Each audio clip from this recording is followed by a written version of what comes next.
सो nuclear surface मे और may not be spherical. तो उस केस में क्या रहेगा कि आपके पास एटलीस्ट अगर रोटेशन नहीं है तो वाइब्रेशनल स्ट्रक्चर एग्जिस्ट कर सकती है। तो आपके पास जब वाइब्रेशंस होंगी उस केस में आपकी जो सरफेस होगी that will B bulging out.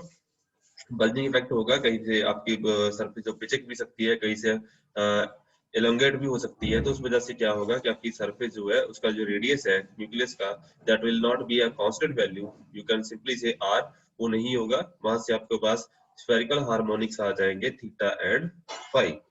तो थीटा एंड फाई के कॉरेस्पॉन्डिंग जो स्फेरिकल हार्मोनिक्स है उनको हमने इंट्रोड्यूस किया था using lambda and mu parameters. इनको हम रिलेट कर सकते हैं बेटा एल एंड एम के साथ, जो आपके पास ऑर्बिटल एंगुलर मोमेंटम एंड उसका जो जेड कंपोनेंट होता है एल जेड के कॉरेस्पॉन्डिंग हम लिख सकते थे।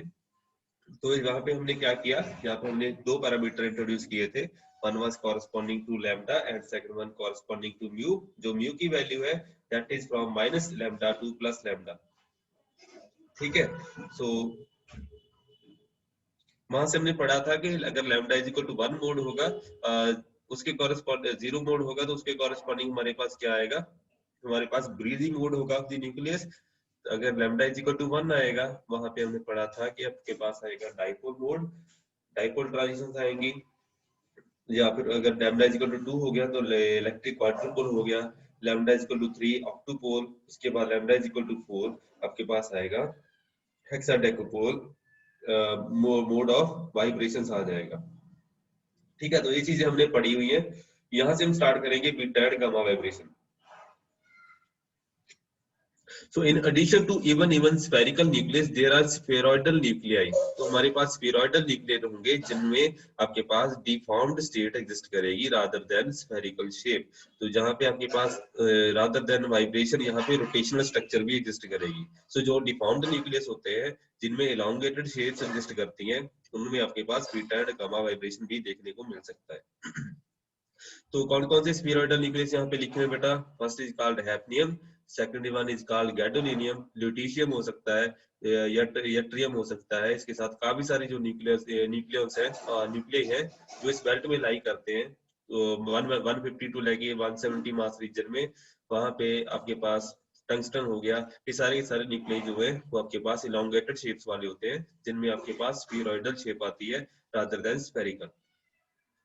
So which have a few loose nucleons outside the closed shell। इनमें काफी ज्यादा जो वैलेंस न्यूक्लियर होंगे वो आउटसाइड शेल में लाई करेंगे रादर देन दी कोर। तो कोर आपकी फिल्ड रहेगी एंड वैलेंस न्यूक्लियन जो होंगे वो काफी ज्यादा होंगे।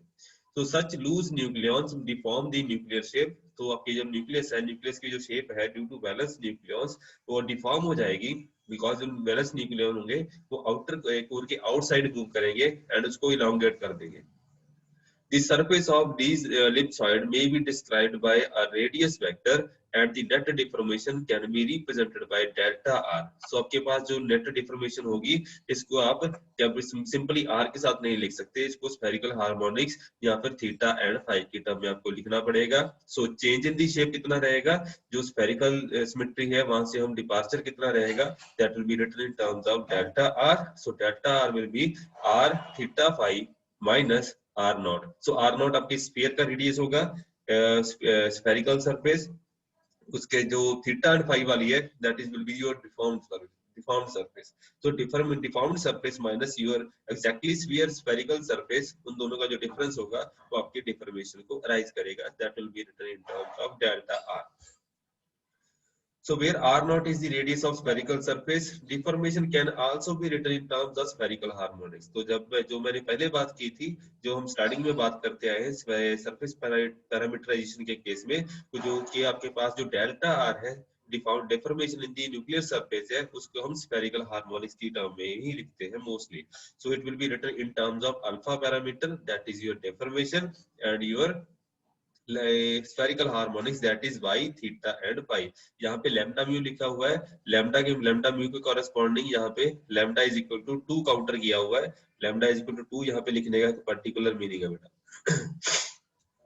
तो यहाँ पे हमने पहले ही बताया हुआ है कि लैम्डा इज इक्वल टू 0 आपका ब्रीदिंग मोड है, lambda is equal to 1 electric dipole transition होगी लेकिन वो भी इलेक्ट्रिक डाइपोल मोड होगा। लेकिन lambda is equal to 0 and 1 जो है वो आपके पास सरफेस वाइब्रेशन नहीं देगा, एंड उसके कॉरेस्पॉन्डिंग हमारे पास सरफेस वाइब्रेशन तभी आएगी जब हमारे पास lambda is equal to 2 mode आएगा, और you can say it is a quadrupole mode. तो इलेक्ट्रिकल क्वाड्रुपल मोड में ही हमारे पास स्फेरिकल ट्रांजिशंस आएंगी rather than lambda is equal to 0 or lambda is equal to 1. So where lambda alpha lambda 2 alpha 2 mu are deformation parameters and theta prime and phi prime are polar angle coordinates with respect to the lab plane. तो यहाँ पे हमारे पास parameters they रखे हैं।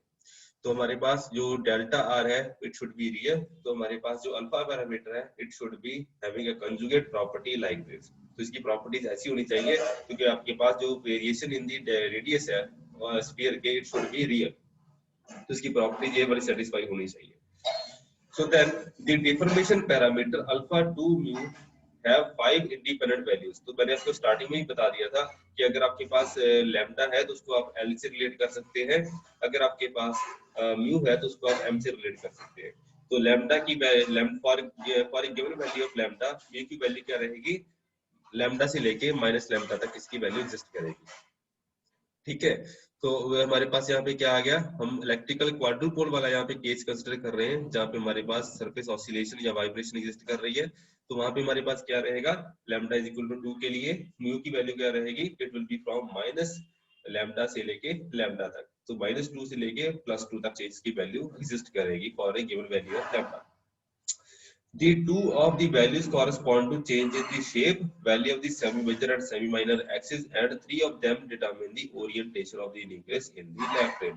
तो इसमें से हमारे पास कितनी वैल्यूज आ गई, यहाँ पे 5 वैल्यूज है, -2, -1, 0, +1, +2, 5 वैल्यूज है।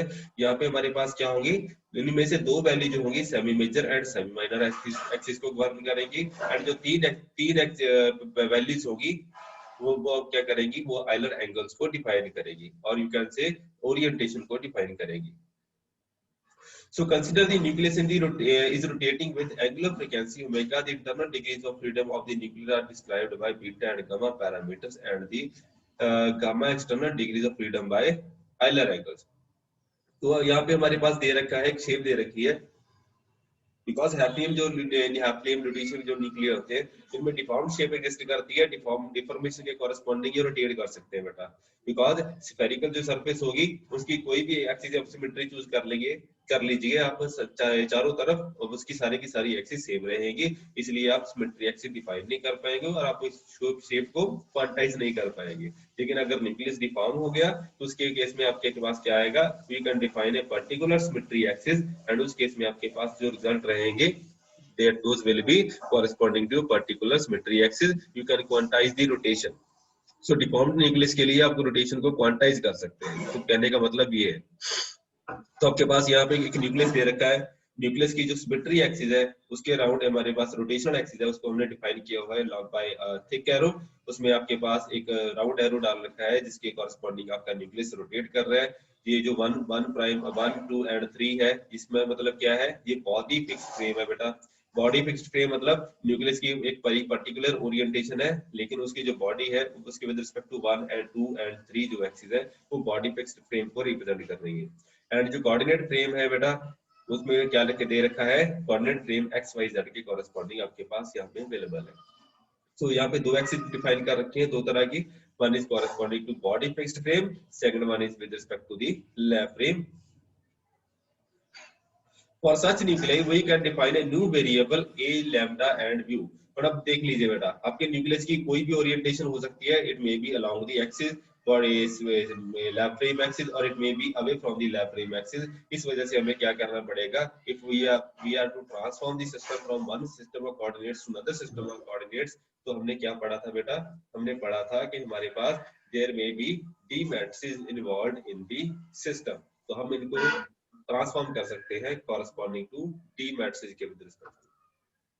तो ये वाली लिखा हुआ है बेटा, जो डी मैट्रिसेस वाला कांसेप्ट हमने पढ़ा था, रोटेशन मैट्रिसेस वाला कांसेप्ट, वो यहाँ पे हमारा इंप्लीमेंट हो जाएगा। So we are transforming from one system of coordinate to the other system of coordinate, you can say it like this. So D lambda mu raised to power lambda, not raised to power, this is the rank of the d matrices।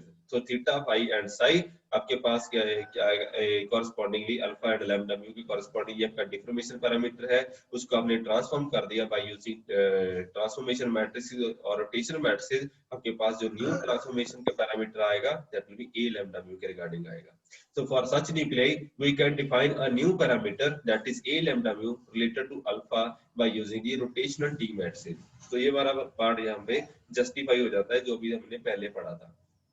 So where D are the rotational matrices and ये तीन angle जो है these are the Euler angles जो अभी हमने पढ़ा था corresponding to lambda is equal to 2।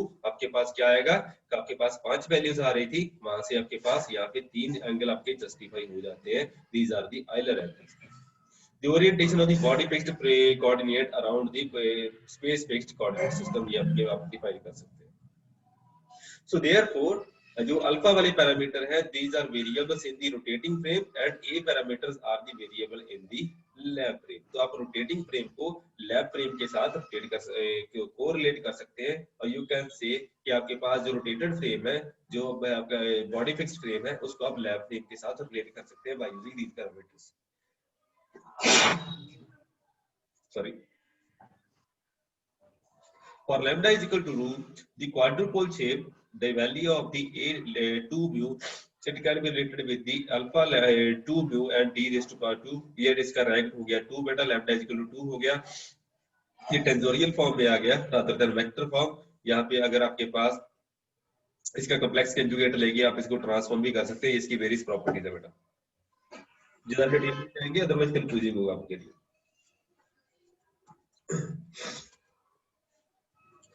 ठीक है बेटा। सो मेन चीज आ जाती है जब आप इसको ट्रांसफॉर्म करने की बात करते हो रोटेशनल डी मैट्रिक्स के विद रिस्पेक्ट टू, तो उसकी जो सिमेट्री प्रॉपर्टीज है उसमें उसके कॉरेस्पॉन्डिंग आपके पास जो हमने 5 वैल्यू डिस्कस की थी अभी स्टार्टिंग में, corresponding to lambda is equal to 2, आपके पास म्यू की 5 वैल्यू आई थी, उनको हम जस्टिफाई कर सकते हैं according to the symmetry properties of the matrix. उसकी वजह से क्या आएगा कि आपके पास ओनली 2 वैल्यूज एग्जिस्ट करेंगी rather than 5।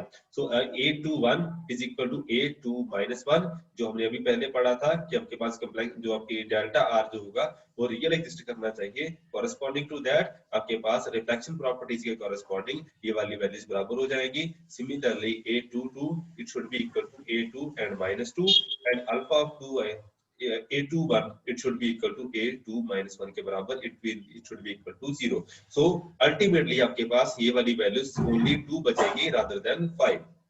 So therefore alpha values reduced to 2 independent variables, those can be written as A20 and A22, which are defined by the relation from the liquid drop model। So ultimately आपके पास क्या बचेगा, there will be only 2 equations or 2 parameters।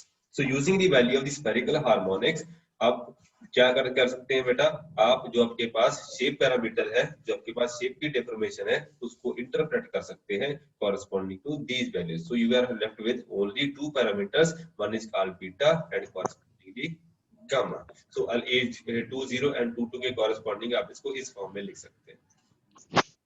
ठीक है बेटा। So increments along the 3 semi-major axes can be written in the terms of R delta R1, delta R2 and delta R3। आप लिख सकते हैं as such इनके with respect to correspondingly that, लेकिन ज्यादा डिटेल नहीं है, इनके पॉलिमर लिटरेचर दे रखा है, देखना तो देख सकते हैं बेटा, लेकिन आपको अगर बेटर होगा कि आप as such यूज कर लीजिए इन पैरामीटर्स को इन equations rather than going into much details। So therefore एक मिनट बेटा। So therefore the nuclear shapes in beta and gamma planes are shown as below। So हमारे पास सिर्फ only 2 पैरामीटर बचे and 3 एंगल्स बचे जिनके विद रिस्पेक्ट टू हम क्या कर सकते थे, इनको इंटरप्रेट कर सकते हैं। तो ऑन द स्क्रीन आपके पास एक इक्वेशन अवेलेबल है बेटा, एक फिगर अवेलेबल है जिसको आप देख सकते हैं कि आपके पास ऐसा सिस्टम एग्जिस्ट करेगा corresponding to beta and gamma plane. तो इसको बीटा गामा प्लेन के with respect to shape parameterization भी बोलते हैं। तो अगर आपके पास ओनली बीटा पैरामीटर है, जस्ट लाइक आपके पास शेप जो है ओनली बीटा जो आपके पास ओनली इलॉन्गेशन एग्जिस्ट कर रही है, तो उस केस में हम इसको क्या बोलते हैं बेटा, कोऑर्डिनेट शेप बोलते हैं। तो अगर आपके पास गामा को हम थीटा में रिप्रेजेंट किया जाता है बेटा, गामा को हम थीटा में, जैसे ये वाला क्या होगा, ये ओनली ये 60 डिग्री पे इन्वॉल्व है बेटा। ये वाली एक्सिस 0 डिग्री है, ये 60 डिग्री है, ये आपके पास 120 डिग्री, 180 डिग्री, 240, ये हो गया आपका 300, ये हो गया 360। तो ये वाली जो एक्सिस है which is corresponding to gamma is equal to 0, इसके केस कॉरेस्पॉन्डिंग गामा की कंट्रीब्यूशन नहीं रहेगी, आपके पास ओनली कंट्रीब्यूशन आएगी बीटा पैरामीटर की, and it will correspond to your, आपके पास क्या आएगा, that will be prolate shape. अगर आपके पास gamma is equal to 60 degree हो गया तो यहाँ पे क्या आएगा, आपके पास ऑब्लेट शेप आ जाएगी, विच विल बी, यहाँ पे सिमेट्री एक्सिस के अलोंग आपके पास जो न्यूक्लियस की सिमेट्री एग्जिस्ट कर रही है, एंड उसके कॉरेस्पॉन्डिंग अगर आपके पास न्यूक्लियस की सिमेट्री एक्सिस डिफरेंट है तो उस केस में आपके पास ऑब्लेट शेप आ जाएगी। जहां अगर आपके पास 120 डिग्री पे आ जाएंगे which is again a prolate shape, अगर 180 पे आ जाएंगे तो आपके पास ऑब्लेट शेप एग्जिस्ट करेगी, अगर आप 240 पे आ जाएंगे again prolate, and again oblate, and again prolate. तो प्रोलेट ऑब्लेट, प्रोलेट फिर ऑब्लेट, प्रोलेट फिर ऑब्लेट शेप एग्जिस्ट करेगी। सो अल्टीमेटली आप क्या कर सकते हैं, आप बीटा एंड गामा के corresponding to gamma between 0 and 60 degree आप सारे की सारी शेप्स को देख सकते हैं कॉरेस्पॉन्डिंग टू दैट। तो आपकी सारे की सारी शेप्स जो है 60 डिग्री तक ही कवर हो जाती है रादर देन गोइंग इनटू ए 360 डिग्री फुल साइकिल। तो इसको बीटा गामा प्लेन बोला जाता है बेटा, ये न्यूक्लियर फिजिक्स में काफी ज्यादा फेमस है।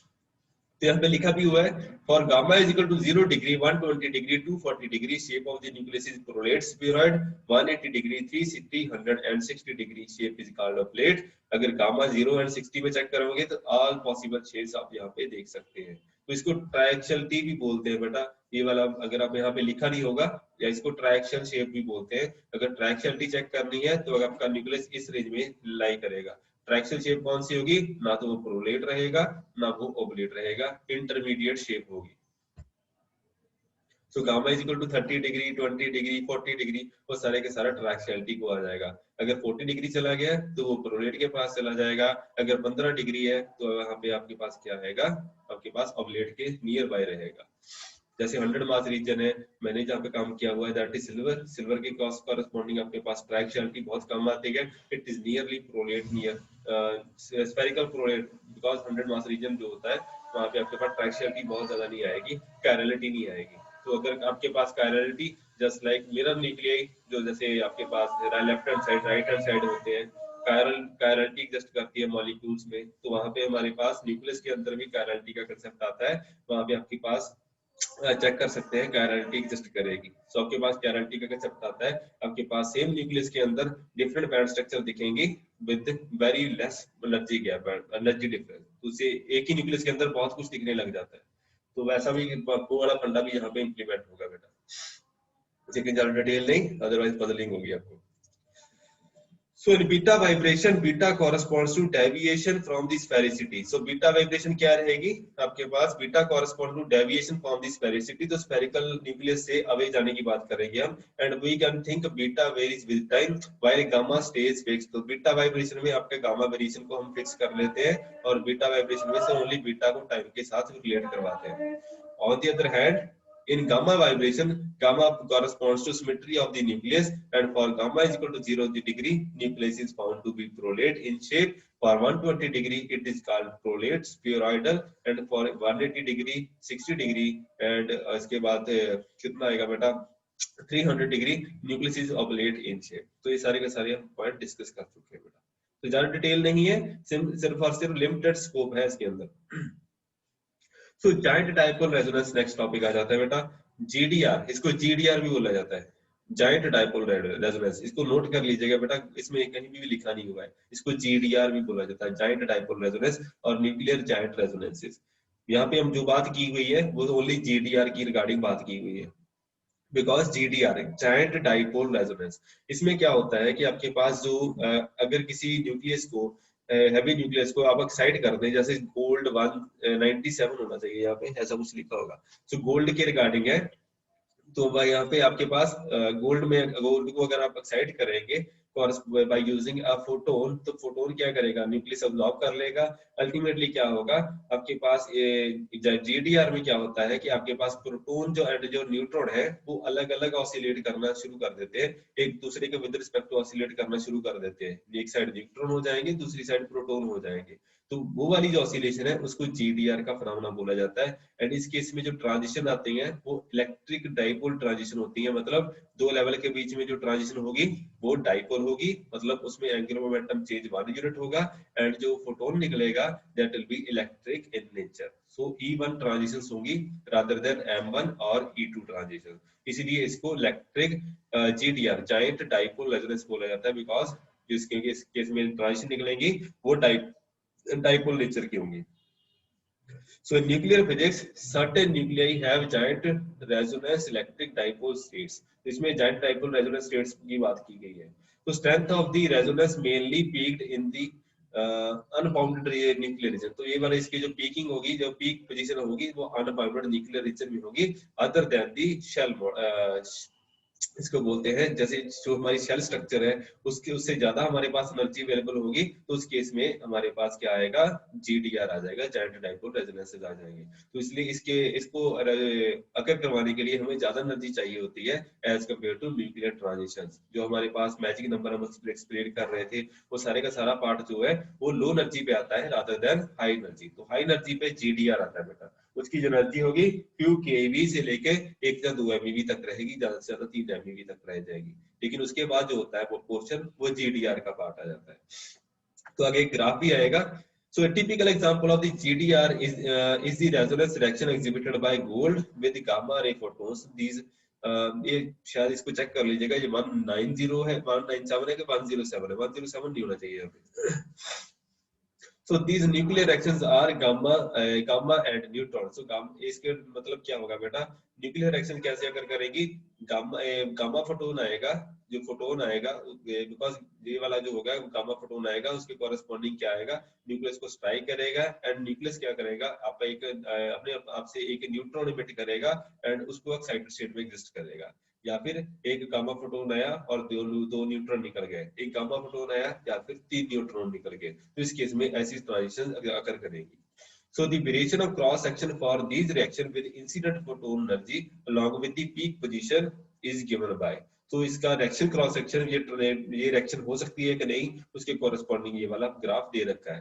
तो अगर क्रॉस सेक्शन को एनर्जी के साथ प्रोजेक्ट करेंगे, मतलब गामा फोटोन को वेरियस एनर्जीज के कॉरेस्पॉन्डिंग न्यूक्लियस के ऊपर स्ट्राइक किया जाएगा, उसके कॉरेस्पॉन्डिंग उसका रिएक्शन क्रॉस सेक्शन चेक किया जाएगा कि रिएक्शन हुई या नहीं, उसके कॉरेस्पॉन्डिंग आपके पास यहाँ पे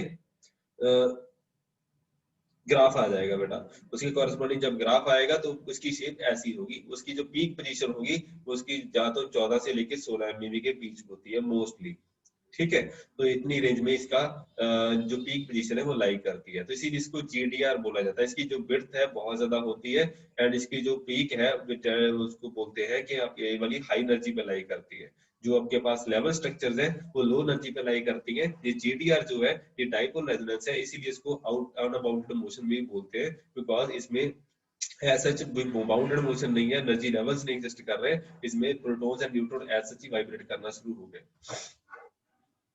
ठीक है। सो इन दी बब डायग्राम जो आपके पास ये वाले दे रखे हैं, जो मार्कर्स दे रखे हैं जिनके ऊपर एरोस लगा रखे हैं, ये सारे की सारी एक्सपेरिमेंटल वैल्यूज है विद रिस्पेक्ट टू एरर्स। जो बार्स डाल रखी हैं ऊपर वो एरर डिपेक्ट कर रही है, ये वैल्यू ऊपर भी हो सकती है नीचे भी हो सकती है with in the experimental errors.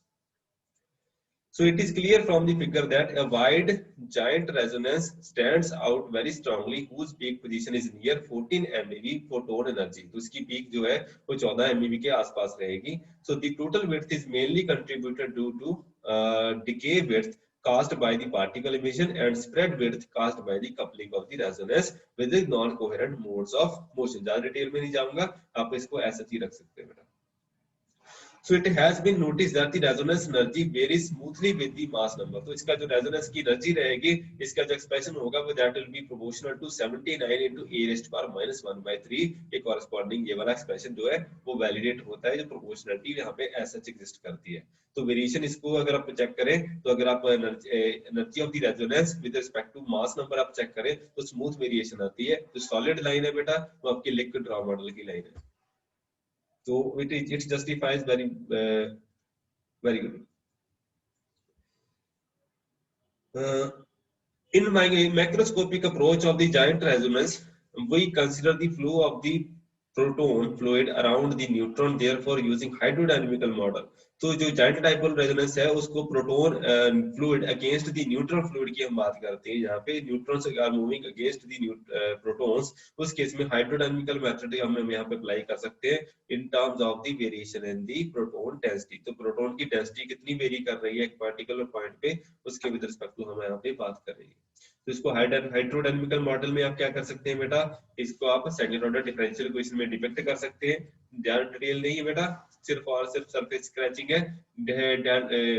Delta rho, इसको density variation in the density of the protons minus 1 by c square curl by curl t square into delta of rho p के रिगार्डिंग यहाँ पे लिखा हुआ है. उसको अगर आप सॉल्व करेंगे प्रॉपर्ली, ये नीचे से for oscillation in spherical nucleus it can be written in the form of minus 1 by c square के corresponding आप k square लिख सकते हैं बेटा यहाँ पे, because it is angular frequency. harmonic oscillator कैसे लिखते हो, that is d2x by dt square plus omega square into x is equal to 0. so because तो यहाँ पे आप जो सेकंड वाला पैरामीटर होगा, बिकॉज ये सेकंड ऑर्डर डिफरेंशियल इक्वेशन है, इसको आप ऐसे से लिख सकते हो. इसको आप चेक कर लीजिए बेटा, ये आपकी हार्मोनिक ऑसिलेटर के रिगार्डिंग ही इक्वेशन लिखी हुई है, इसको आप चेक कर सकते हैं. सो k is equal to omega by c prime लिखा हुआ है बेटा. तो corresponding to lambda 1 is lambda is equal to 1, इसका सॉल्यूशन एग्जिस्ट करता है and it correspond to Bessel functions. उसको आप चेक कर सकते हैं. इसको with respect to 0 कर रखा है, मिनिमाइज कर रखा है, लोएस्ट रूट फाइंड आउट किया हुआ है एंड उसके corresponding यहाँ पे 82 a raised to power minus 1 by 3 हाइड्रोडायनामिकल model के रिगार्डिंग जहाँ पे इसकी वैल्यू आती है. लिटरेचर दे रखा है, बस को चेक कर सकते हैं, which is very much close to the experimental value. तो जो आपके liquid draw model है, जो hydrodynamical model है, which agrees very fairly with the experimental values. So many more giant resonances अगर जरूरी नहीं है कि JDR ही exist करे. giant dipole resonance के अलावा आप quadrupole resonance भी exist करता है, octupole resonance भी exist करता है and higher orders exist करते हैं, लेकिन उसकी एनर्जी जो होगी that may be higher or lower depending कि आपके पास एक्सपेरिमेंटल सेंसिटिविटी कितनी है एंड आपके पास न्यूक्लियस कौन सा है. Depending on the requirements and experimental condition आप इनको वेरीफाई भी कर सकते हैं. ठीक है जी. So apart from this GDR giant resonance phenomena corresponding to monopole have great importance because it expresses the compressibility parameter of the high density nucleus. तो मोनोपोल क्या हो गया बेटा, जिसको आप ब्रीदिंग मोड भी बोलते हैं, उसमें आप चेक कर सकते हैं. मोनोपोल न्यूक्लियस की रिगार्डिंग अभी रिसर्च चल रही है बेटा, whether the nucleus breathing mode exist और नॉट. काफी डिबेटेबल इश्यू है, आज के टाइम में काफी रिसर्च चल रही है इस टॉपिक में.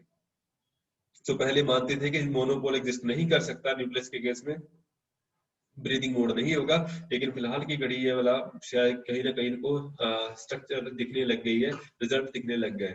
तो ये अभी हो गया है कि हम मान सकते हैं लेटर ईयर्स में हो सकता है कि इसके रिगार्डिंग कोई रिसर्च पेपर भी आए.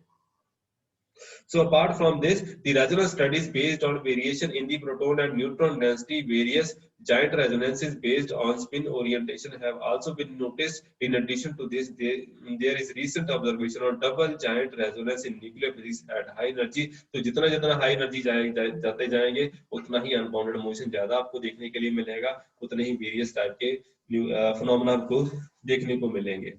ठीक है बेटा. तो आज के लेक्चर में इतना ही बहुत है बेटा. So thank you very much. अगर कोई क्वेश्चन है या डाउट है तो बताइए. सो ये जीडीआर का टॉपिक है या फिर बीटा गामा का प्लेन का टॉपिक है, इसको आपको विजुअलाइज ज्यादा करना पड़ता है rather than abstract theory, because ये 3D डायग्राम्स होती हैं. शायद मैं कल आपको दिखा भी दूंगा एक आधी जगह कि मेरे पास बुक्स अवेलेबल है, वहां पे आपके पास कलरफुल डायग्राम्स रहेंगी. हाँ जी बेटा, एनी डाउट्स एनी क्वेश्चंस?